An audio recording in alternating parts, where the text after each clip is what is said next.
name is Macalin Weheliye, kusoo dhawaada Language and Computer College Hargeysa. Magacaygu waa Macalin Weheliye. Today maanta waxaan qaadanaynaa insha Allah cashar ku saabsan silent letter B. Silent letter B. Marka intaan casharka bilaabay idinka maanta waxaan jeclaan lahaa inaad ogaatiin maxaan dhignaa afar course aan dhignaa. Afarta course ay yihiin English, Arabic, Somali and French. Afartaas course aan dhignaa. Marka insha Allah haddaad doonaysid information oo ku saabsan afarta course maxaa samayn doontaa numberka xagga sare ku qoran ama xagga hoose WhatsApp-kiisa aad kala xiriiraysaa. Insha Allah they will give you all the information you need. Wax information aad u baahan tahay xaggaas aad ka helaysa insha Allah. Next, number 2, maxaan doonaynaa inaad ogaatiin maxaa jiro waxa la yidhaahdo 10 days money back guarantee. 10 cisho gudaheeda aad lacagta lagu soo celinaa haddii aad casharka ku qancin. Okay? 10 days money back guarantee. oo 10 cisho gudaheeda aad lacagta lagu soo celin doonaa if walakin haddii aad ku qancin casharka insha Allah ama habka loo dhigno. Alright. Marka insha Allah maanta casharkeenu wuxuu ku saabsan yahay silent letter B. Now, before we start the lesson, everyone who's watching us, tell us where you're watching the lesson from, and tell us your name. Assalamu alaikum. Let's start.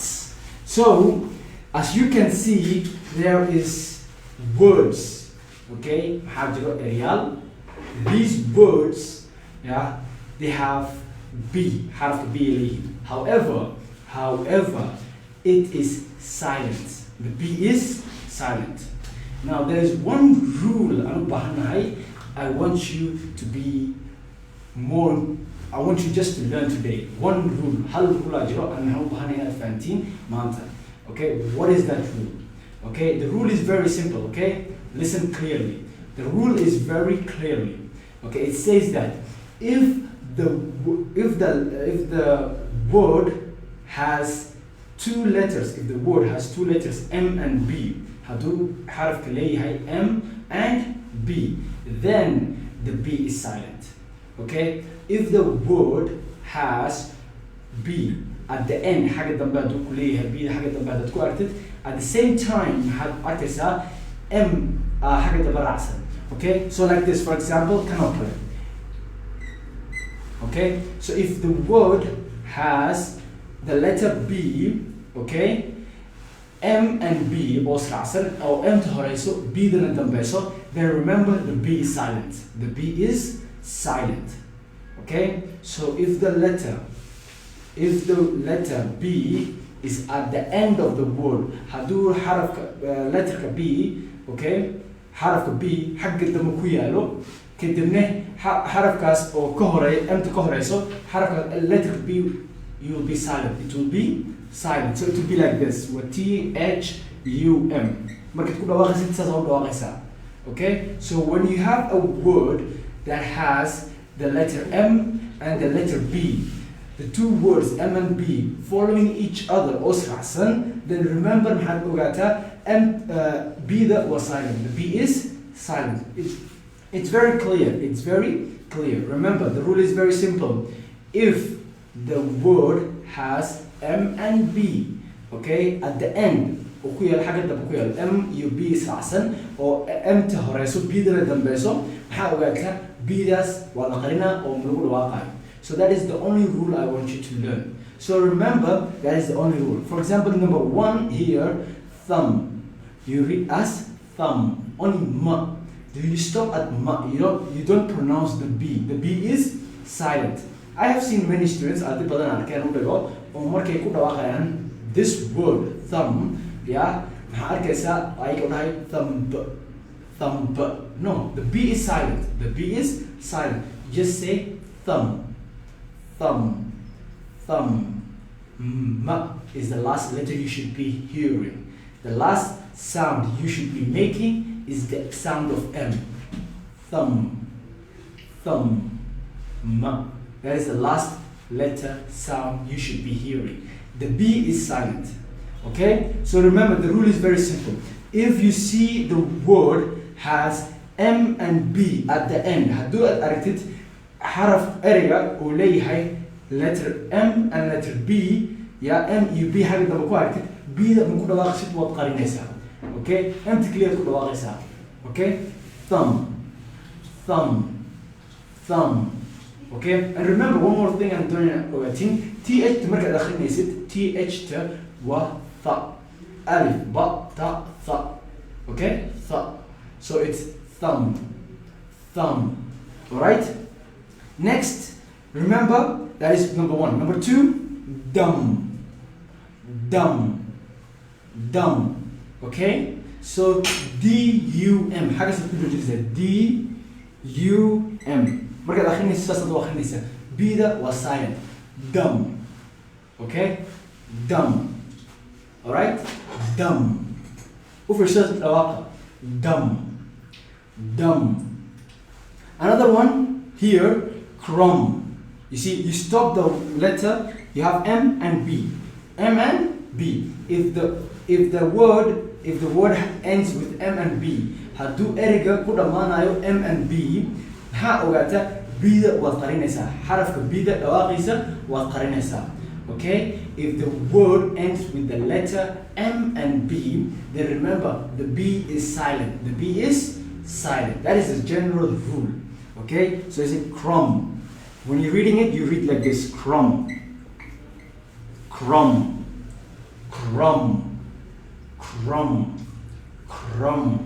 Okay? The next one is numb.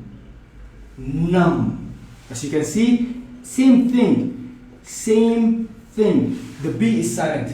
If the word ends with the letter M and B, then then the B is silent. Then the B is silent. So remember, that is the general rule I want you to understand. So the rule is very simple. If the word ends with M and B, then the B is silent. The B is silent. So that is numb. Okay? The next one is limb.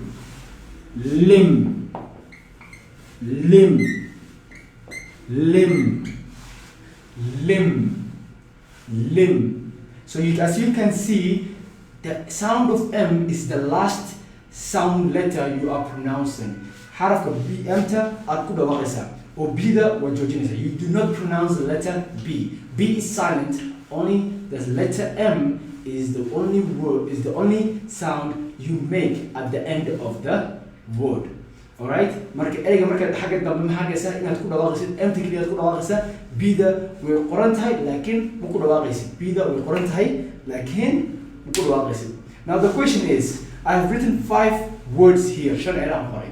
Shantan erey yaa hadda laga bilaabo tan koowaad. Thumb. What is the meaning of thumb? I will tell you the meaning and it's very easy. Okay, thumb. What is the meaning of thumb? Alright? So I want you to tell me the meaning before I tell you. And tell me in English and at the same time Somali. If you can, make sure you tell me in English. Okay? If you can't, then you can tell me in Somali. Okay? Thumb. I'm going to use my phone. I'm going to check it. Make sure you write down in the comment section. Okay, write the comment section. I'll follow you there, my dear students. So, tell me on when you see it, okay? Thumb. Okay, what is the meaning of thumb? What is the meaning of thumb? Alright? What is the meaning of thumb?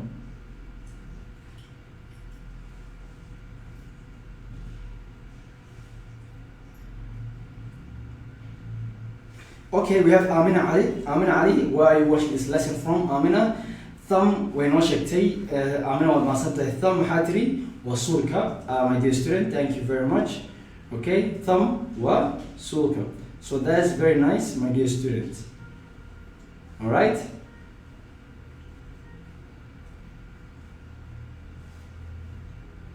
So can you put this word thumb, Amina, in a letter, in a sentence?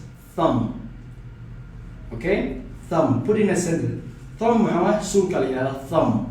thumb. It is and that is a word thumb. So I'll put it in a sentence. Try putting it in a sentence. Thumb is the little finger which can move in all directions. It's the small finger which can move in all the directions, which is used for grabbing. So this is the thumb.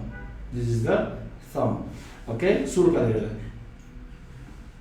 So someone Muhammad Ahmed Muhir gacanta. Thumb maha gacanta wa sulka.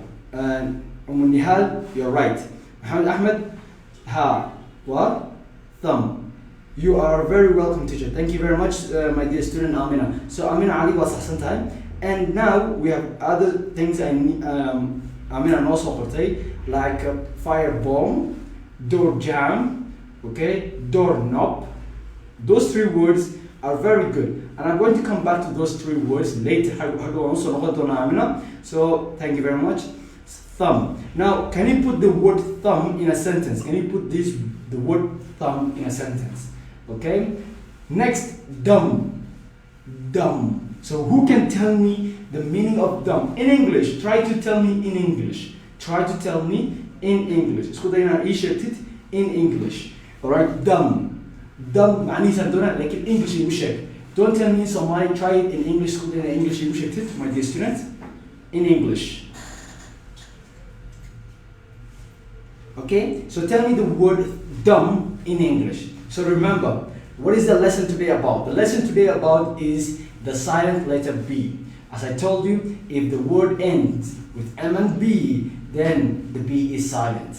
Haddu erga ku dhamaanayo xarafka M iyo xarafka B, yeah, or M to horeyso B da dambayso, then the B is silent. B da waa la qarina. So dumb means, Amina wal maasanta, that's very nice. Amina means you are not smart. Amina, very good. Amina was Hassan time. So not smart. Qof maha qof oo aqliyan oo saxsan, okay? He's not smart. In other words, he is idiot. Another word of dumb away, idiot. Okay? Idiot. If I'm not wrong, I'll write it down here. Alright? Idiot. I-D-I-O-T. I'm a wanas. Of dumb, I'm an idiot, or same meaning. Okay? Idiot means I'm a dumb, not smart, the same meaning. Okay? Dumb, you idiot, the same meaning, and it means not smart. Very nice, Amina, thank you very much. Try to put it in a sentence. Try to put it in a sentence.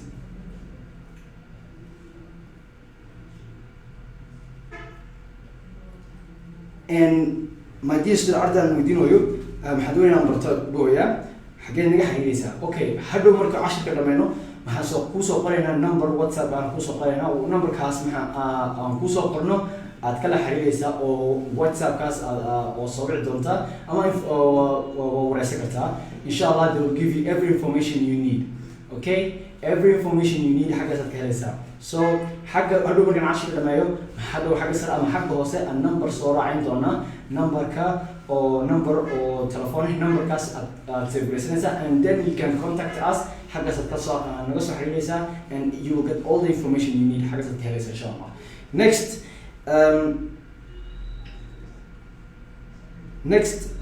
thank you, Amina. So Amina, Muhammad Jumla Erigan in a Jumla no visit. Amina, Muhammad Gure and Muhammad Ahmed in Komatan. Try to put this word dumb in a sentence. Try to put this word dumb in a sentence. Okay?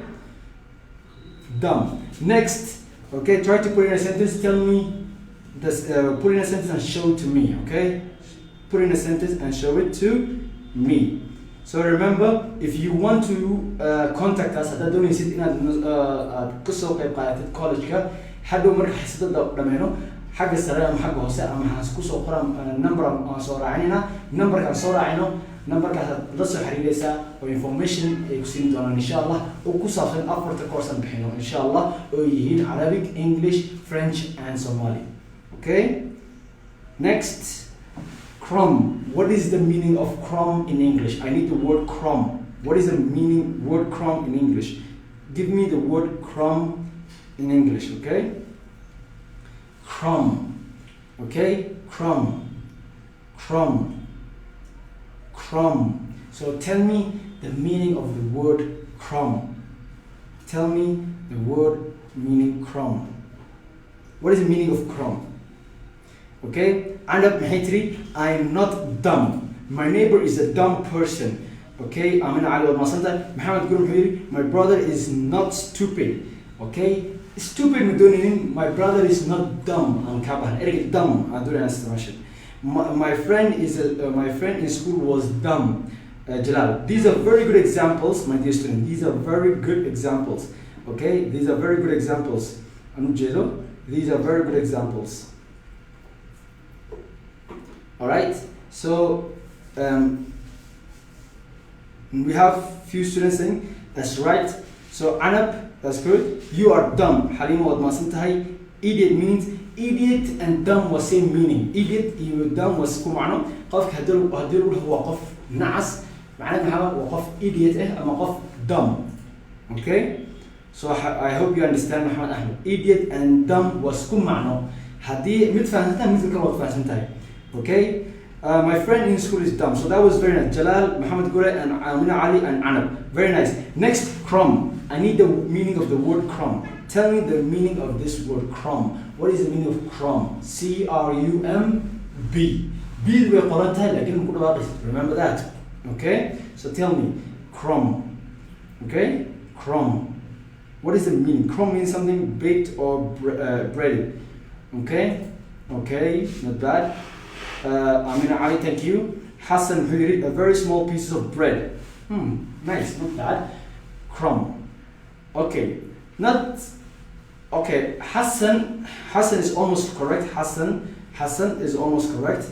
Amina, not entirely correct. Something baked or baked or bread. That is not almost correct.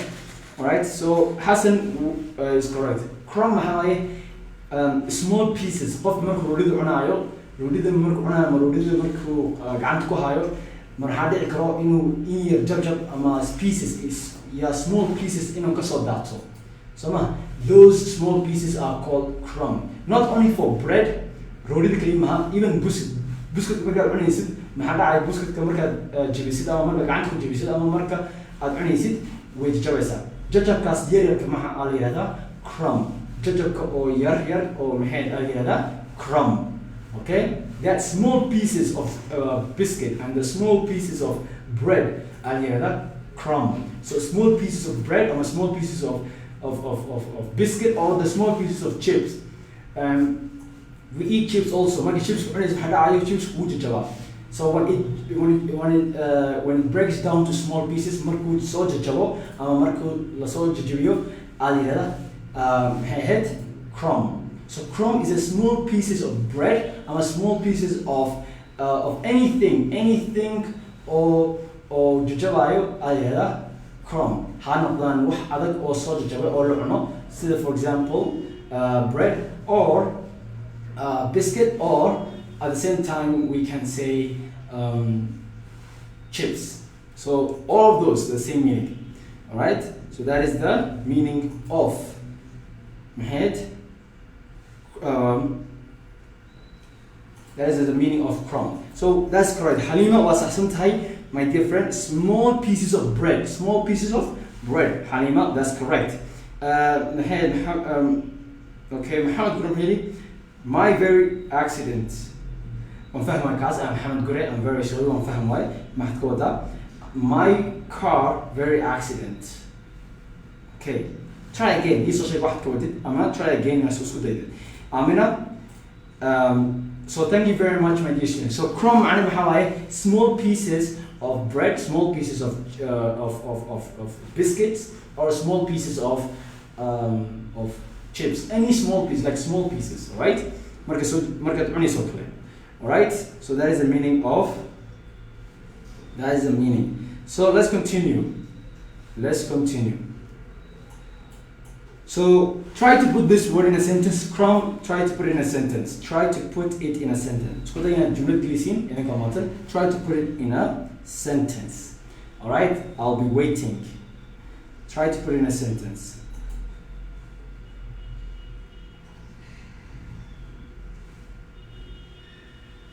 Try to put Amina. Try to put it in a sentence. Muhammad Gure, try to put it in a sentence. Anab, try to put the word in a sentence. Crumb, yeah, in a sentence. Okay, Hassan, so try to put that word in a sentence too. Halimo, the word crumb, the meaning of the word crumb. So put it in a sentence. Okay, try to put it in a sentence. Tell me. Okay, Jele Shakir, try to put the word crumb in a sentence. Okay, try to put that word in a sentence. Muhammad Ahmed, try to put the word crumb in a sentence. Speechless. Hassan erga speechless asoo qortay marka la macnaynay dumb. Dumb macnaha qof nacs ala wada of idiots or stupid ala dumb.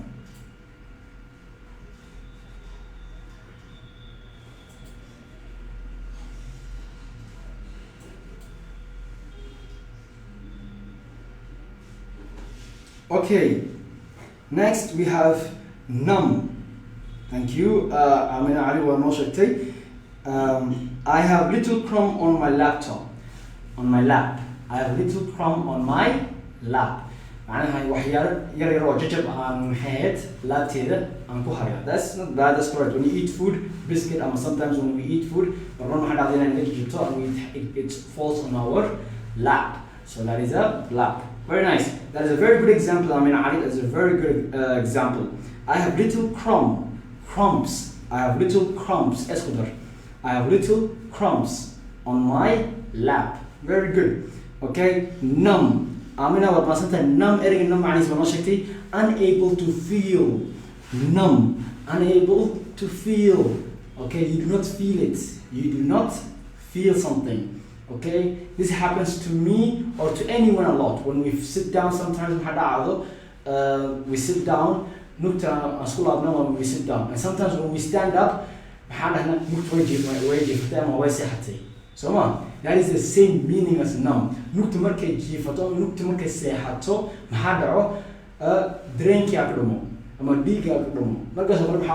Numb. Okay, that is the same meaning. Numb.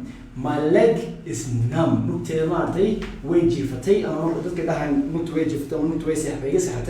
Yeah, there's the same meaning. Okay, numb. Yes, numb. Okay, I'm a wajifatay. Okay, so unable to feel. Unable to feel. That's very nice, my dear student. Unable to feel. Okay, who else is going to tell me? Who else? Come on. Now try to put this word in a sentence. My fingers are numb. I always break my bread into crumbs. Okay, thank you very much. I have a crumb on my shirt. Very nice. Halimo, I love to eat small pieces of bread because it tastes good. Okay, I love to eat crumbs of breads. I love to eat crumbs of bread. I love to eat Halima. I love to eat the crumbs of bread. I like to eat the crumbs of bread because it tastes good. A crumb in a jumla. Okay, marka small pieces measure crumbs of bread. Crumbs of bread. I like to eat, I love to eat crumbs of bread because it tastes very good. That's correct. So next, I have little crumbs on my lap that I have a crumb on my shirt. That's very nice. I don't have any crumb on my shirt right now. Okay. I always break my bread into crumbs. That's good. Hassan. Unable to feel anything. Ali was Hassan. Now I want this word in a sentence. Arians will be jumlet. And my dear students, try to put this word in a sentence. Okay. Suad Hussein. Okay. Nihal Mag'id what? Suad Hussein. I think so. If I'm not wrong. Okay. I am feeling numb. Amina, that's correct. My leg is not feeling. My leg is numb because it is cramped. It's cramped. It is cramped. Cramped. Okay, like my leg is numb. My leg is numb. Okay, ماشي. I don't know why, like not feeling دي ما هتبدل كرتها numb. My leg is numb because it is cramped. Or عريض ميل عريض يكون كرتها. Or نوت ميل عريض يكون كرتها. That's why I'm not feeling anything. Okay. I'm feeling numb. Numb. Some people feel numb in their face when they sleep, and in the morning when they wake up, they feel numb on one side of the face. Hussein Hassan, that's correct. In English we say kawabiyo. Drain laan London is a very cold. Always I feel numb in my feet. That is a very good example. I don't know who's the student. Berlula Nur. That's a very good example. London is a very cold place. It's a very cold place. Is a very cold. Always I feel numb in my feet. I feel numb in my feet. So in cold areas, if you don't wear gloves or if you don't wear socks in the house, they become numb. They become numb. Why? Because that is there's no blood flow. That's why it happens.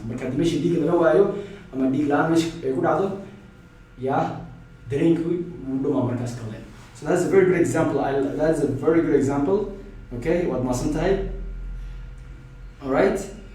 My face is numb. Mariam from Denmark, thank you very much, Mariam. Breadcrumbs are always tasty. Tasty spelling kisa, my dear student, Berula. Tasty spelling kisa, Kushago, tasty. What T? Tasty. Again, tasty. Tasty. Tasty. ومعان. Tasty. ما هذا حاطط tested. TESTED. Tested أصورته. Tested ما what tasty. TASTY. Tasty. ومعان. Okay, Marian from Denmark. My face is numb. I mean, that's very good. Okay. So next letter, limb. How about limb? Limb. So what is the meaning of limb? I want the meaning of the word limb. Limb. Tell me the meaning of the word limb. Okay, that is the last word I want to know. The meaning of that word in English. Try your best to tell me in English. When you're learning something, it's better to learn the meaning of that word in English. Okay? What is the meaning of limb? What is the meaning of limb? That is the last letter. So tell me, limb. Okay? Limb. Limb. So remember, there is a very simple rule to all this. Why am I teaching you this? When you are doing pronunciation, when you are speaking, sometimes what happens is you do not know what is silent and what is not silent. However, there is a rule for this. Silent P letters. Silent B letters. If the word ends with M and B, if the word has M and B, M and B, for example, this, all of them M and B. B ده والقرينة ومن الواقع أنت لو توجينني مركل كل واقع أنت لو توجينا مركل القرايو B ده والقراء سا لكن مركل كل واقع الواقع محتاج توجيني سا أنت. Okay.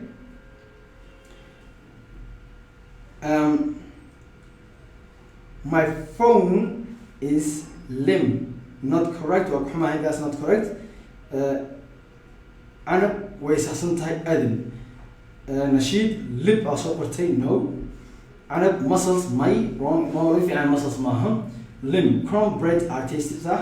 My leg is a limb. حليمه very nice. Limb is ومحيط قعنت ينكت يا الاسكوية limb.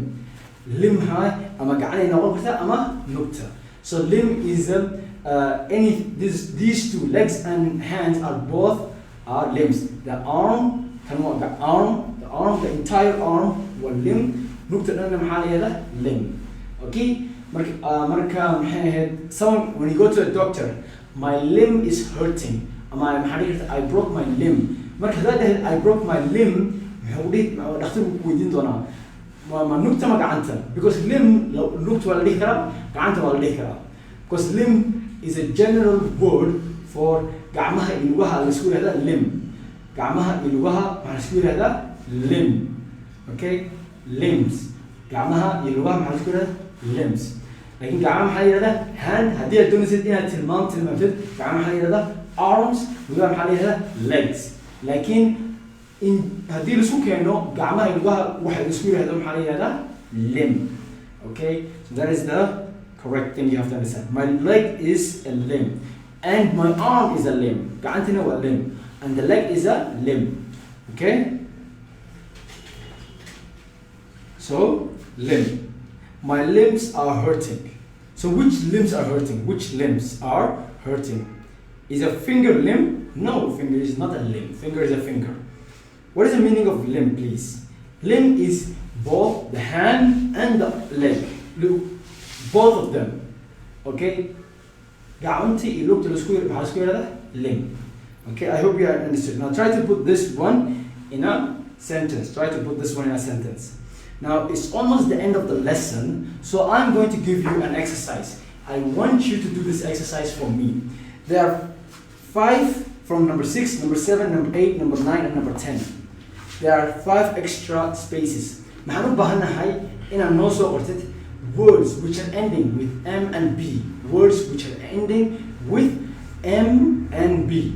حداتي مركن عاشر بلاويني عاملة محي no so ortي 2 words which were ending with M and B. Hadan, if I'm not wrong, I remember she told us two very good words. I mean, I'm also okay? They were very good words. Alright? So if Amina can remind us, okay? Because there were 2 words that she gave us. The number 1, the first word was door jam. Door jam. M and B.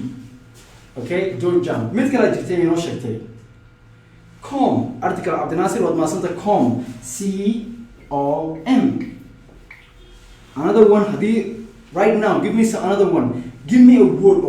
M and B. Another one. One more. Okay? Door jam. Amina also qortay. Com. Also qortay Abdel Nasir.